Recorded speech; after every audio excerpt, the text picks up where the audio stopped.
वे शहीद हो गईं।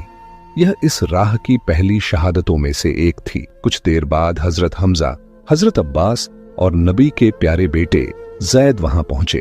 जब उन्होंने सहाबा की तकलीफ और दिल दहला देने वाली हालत देखी तो जैद ने फौरन कहा, तुम लोग हबशा चले जाओ, वहां का बादशाह इंसाफ पसंद और नेक दिल है। इसी तरह से सजा और जुल्म बढ़ते गए, माहौल में डर फैल गया और उन बेबस लोगों के लिए सब कुछ और भी कठिन हो गया। सो लोग धीरे धीरे रवाना होने लगे। इधर जब यह खबर अबू सुफियान तक पहुंची तो उसने अपने एक हमसफर से कहा कि तुम फौरन हबशा जाओ और देखो लोग वहां क्या कर रहे हैं, सारी खबरें मुझे वापस ला कर दो। उसने वह आदमी इसलिए हबशा भेजा कि अगर मक्का के बाहर उसकी हरकतों की खबर फैल गई तो उसके कारोबारी नफे पर बुरा असर पड़ सकता था। यह चालाकी दिखाती है कि कैसे दुनियादारी के फायदे पर कुछ लोग अपने लोग और उन्हीं की जान को भी कुर्बान कर देते हैं। अबू सुफियान का आदमी फौरन हबशा पहुंचा।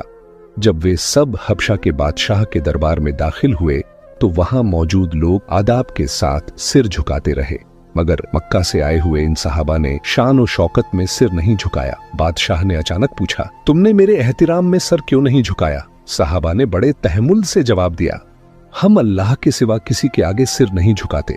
हमारे नबी ने हमें आपके पास भेजा है क्योंकि उन्होंने कहा था कि आप सच्चे और इंसाफ पसंद बादशाह हैं। तब हजरत अब्बास ने दरबार में नबी का पैगाम पेश किया। बादशाह यह सुनकर दंग रह गया। उसके दिल में सम्मान और हैरानी दोनों जाग उठे और उसने फौरन अबू सुफियान के आदमी से कहा, अगर तुम मुझे पहाड़ जितना खजाना भी दोगे तब भी मैं उन लोगों को तुम्हारे हवाले नहीं करूंगा। अबू सुफियान का आदमी चुपचाप वापस लौटा और खबर सुनाई कि बादशाह ने फैसला कर दिया है, चाहे कितना भी खजाना दिया जाए वह लोगों को वापस नहीं करेगा।